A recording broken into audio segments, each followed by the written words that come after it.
नमस्कार, मी त्र्यंबक कापडे आणि आपण पाहतात त्र्यंबक कापडे डिजिटल.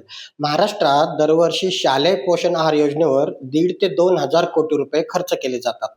या योजनेचा लाभ जवळपास 89 लाख विद्यार्थ्यांना दिला जातो. यामागे शासनाचा एकच उद्देश आहे, शाळेतील प्रत्येक विद्यार्थ्याला सकस आणि सुरक्षित अन्न मिळायला हवं. पण प्रश्न असा आहे, एवढा मोठा निधी खर्च होत असताना अनेक शाळांमधून निकृष्ट दर्जाचा तांदूळ, डाळी आणि इतर अन्न साहित्याच्या तक्रारी वारंवार का समोर येऊ लागल्या आहेत? या समस्याचं मूळ नेमकं कुठं आहे? पुरवठा व्यवस्था, ठेकेदार, गुणवत्ता तपासणी यंत्रणा की प्रशासनाचं जाणीवपूर्वक दुर्लक्ष? आजच्या व्हिडिओत या सर्व गोष्टींचा आपण पर्दाफाश करणार आहोत. शालेय पोषण आहार योजना काय आहे, शासनाची अधिकृत व्यवस्था काय आहे आणि ती प्रत्यक्षात कशी राबवली जाते, शाळांमधून तक्रारी का येतात आणि नेमका भ्रष्टाचार कुठे होतो, पाणी कुठं मुरतंय आणि त्यावर काय उपाय असू शकतात, याबाबत सखोल माहिती आपण आजच्या व्हिडिओत समजून घेणार आहोत. त्यामुळे गावातील प्रत्येक शाळा व्यवस्थापन समितीचे सदस्य, पालक, शिक्षक आणि जागृत नागरिकांनी हा व्हिडिओ शेवटपर्यंत नक्की पाहावा. आवडला तर लाईक करा, शेअर करा आणि चॅनलला अजूनही सबस्क्राईब केलं नसेल तर कृपया लगेच करून घ्या. सर्वप्रथम ही योजना काय आहे ते थोडक्यात सांगतो.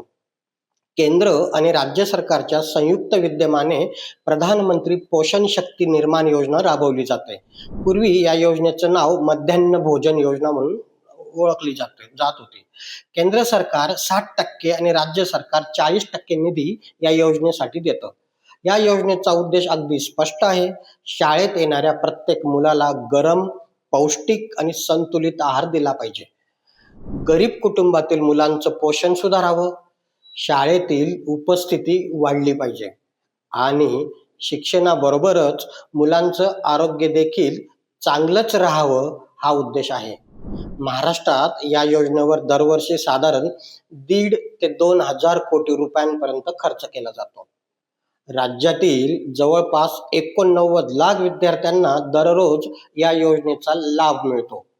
म्हणजेच ही योजना देशातील सर्वात मोठ्या योजनांपैकी एक योजना आहे आणि लाखो कुटुंबांच्या आयुष्याशी थेट संबंध जोडलेला आहे. सरकार एका विद्यार्थ्यामागे किती खर्च करतं? इयत्ता 1ली ते 5वी पर्यंतच्या एका विद्यार्थ्यासाठी 6 रुपये 78 पैसे, तर 6वी ते 8वी पर्यंतच्या एका विद्यार्थ्यासाठी 10 रुपये 17 पैसे. रक्कम फार मोठी वाटत नसली तरी लाखो विद्यार्थ्यांमुळे एकूण बजेट हे हजारो कोटी रुपयांपर्यंत पोहोचतं.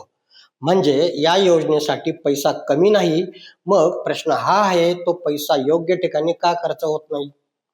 ही संपूर्ण व्यवस्था कोण आणि कशी चालते ते पण आपण आजच्या व्हिडिओत समजून घेणार आहोत.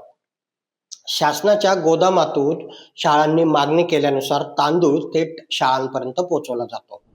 तर डाळ, कडधान्ये, मसाले, मीठ, तेल, जिरं, मोहरी आणि इतर साहित्याचा पुरवठा हा जिल्हा स्तरावर नियुक्त केलेले ठेकेदार करतात. शाळेच्या खात्यात वेगळे पैसे जमा होतात. त्यातून अध्यापकाकडून भाजीपाला घेतला जातो, गॅसचा खर्च केला जातो आणि स्वयंपाक करणाऱ्या महिलांचं मानधन दिलं जातं. कागदावर पाहिलं तर व्यवस्था अगदी चोख आणि व्यवस्थित वाटते.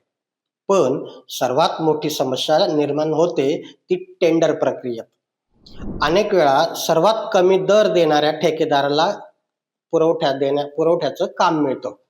स्पर्धेत टिकण्यासाठी काही ठेकेदार बाजारभावापेक्षा खूप कमी दर दाखवून टेंडर मिळवतात. पण नंतर तोटा भरून काढण्यासाठी आणि नफा कमवण्यासाठी स्वस्तातला जुना किंवा निकृष्ट दर्जाचा माल खरेदी करून ते लोक शाळांना पुरवतात. त्यामुळे अनेक ठिकाणाहून तक्रारी वेळोवेळी समोर येतात. पण बऱ्याचदा कारवाई होताना दिसत नाही, कारण यात अनेकांना राजवरद हस्त असतो. अनेक जिल्ह्यात नेते पुढारी हे स्लीपिंग पार्टनर असतात, असंही आता या योजनेच्या तथ्यांबाबत बोललं जातं. यामुळे सरकारने मंजूर केलेल्या पैशातून मुलांना दर्जेदार सकस अन्न मिळत नाही आणि मध्येच कुठेतरी गुणवत्तेशी तडजोड केली जाते. आणखी एक गंभीर बाब, गुणवत्ता तपासणी यंत्रणा आहे, पण माल शाळेत पोहोचण्यापूर्वी त्या यंत्रणेकडून तपासणी केली जाते का? जर केली जात असेल तर प्रत्येक पोत्याची गुणवत्ता कोण तपासतं? माल खराब असेल तर तो परत पाठवण्याची व्यवस्था केली जाते का? अनेक शाळांमधील शिक्षक आणि मुख्याध्यापक सांगतात की खराब माल आल्यावर तक्रार करणं इतकं सोपं नसतं. पुरवठा उशिरा होण्याची भीती असते, प्रशासकीय प्रक्रिया लांबत जाते आणि शेवटी मुलांचं नुकसान होऊ नये म्हणून आम्ही उपलब्ध असलेला माल स्वीकारतो आणि आम्हाला तो स्वीकारावा लागतो. कारण काही ना काही त्यांच्यावर दबाव देखील असू शकतो. अर्थात प्रत्येक ठिकाणी अशीच परिस्थिती आहे असंही माझं म्हणणं नाही. काही जिल्ह्यांमध्ये ही योजना अत्यंत चांगल्या प्रकारे राबवली जाते. अर्थात हे प्रमाण बोटावर मोजण्या इतकं आहे. भ्रष्टाचाराच्या साखळीचा सर्वात मोठा फटका या निष्पाप मुलांना मात्र बसतो. मुलांना या योजनेतून पोषण आहार मिळायला हवा, त्याऐवजी त्यांना निकृष्ट दर्जाचं तेल, जुन्या डाळी, किडलेलं कडधान्य, खराब तांदूळ आणि ज्या ठिकाणी त्यांना जेवणाची व्यवस्था असते, तेथे असतो स्वच्छतेचा अभाव. अशा समस्यांना ते विद्यार्थी वारंवार सामोरे जातात. यामुळे मुलांच्या आरोग्यावर गंभीर परिणाम होण्याची भीती असते. देशाच्या अनेक भागात वेळोवेळी अन्नातून विषबाधाच्या घटना घडलेल्या आहेत. प्रत्येक घडणारी घटना हा आपल्या व्यवस्थेसाठी एक इशारा असतो, पण त्यातून धडा घेताना मात्र व्यवस्था दिसत नाही. त्यामुळे आजही परिस्थिती बदललेली आहे असं दिसत नाही. ही योजना राबवताना गोरगरीब मुलांच्या जीवाशी खेळ करण्याचा कुणाला अधिकार नाही. ठेकेदारांची निवड करताना केवळ सर्वात कमी दर न पाहता गुणवत्तेलाही तितकंच महत्त्व दिलं पाहिजे. पुरवठा झाल्यानंतर स्वतंत्र गुणवत्ता तपासणी करायला हवी. खराब माल पुरवणाऱ्यांवर तात्काळ कठोर कारवाई झालीच पाहिजे. मुख्याध्यापक आणि शाळा व्यवस्थापन समितीला जास्तीचे अधिकार मिळायला हवेत. आणि सर्वात महत्त्वाचं म्हणजे या संपूर्ण प्रक्रियेत पारदर्शकता वाढली पाहिजे. कठोर प्रशासक तुकाराम मुंढे आयुक्त असलेल्या एफडीएने आपला मोर्चा आता शालेय पोषण आहार योजनेकडे वळवला पाहिजे. कारण हजारो कोटी रुपयांच्या या योजनेत कोट्यवधी रुपयांचा भ्रष्टाचार प्रत्येक महिन्याला, प्रत्येक वर्षाला सुरू आहे. झारीतले शुक्राचार्य शोधून त्यांच्यावर निव्वळ कारवाई नाही तर थेट गुन्हे दाखल करण्याची वेळ आता आली आहे. आता तुमची आणि माझी जबाबदारी आहे, जर तुमच्या परिसरातील, गावातील एखाद्या शाळेत निकृष्ट दर्जाचा पोषण आहार दिला जात असेल तर गप्प बसू नका, तक्रार करा. सरकारने याकरिता शालेय पोषण आहार योजनेची तक्रार करण्याकरिता टोल फ्री क्रमांक उपलब्ध करून दिला आहे. 1800-233-9988. तसेच आपले सरकार पोर्टलवर फोटोसह ऑनलाईन तक्रारही करता येते. लक्षात ठेवा, एक तक्रार कदाचित शाळेतील शेकडो मुलांचं आरोग्य वाचवू शकते. आपण मुलांना शिक्षण देतोय की त्यांच्या आरोग्याशी तडजोड करतोय, हा मोठा प्रश्न आहे.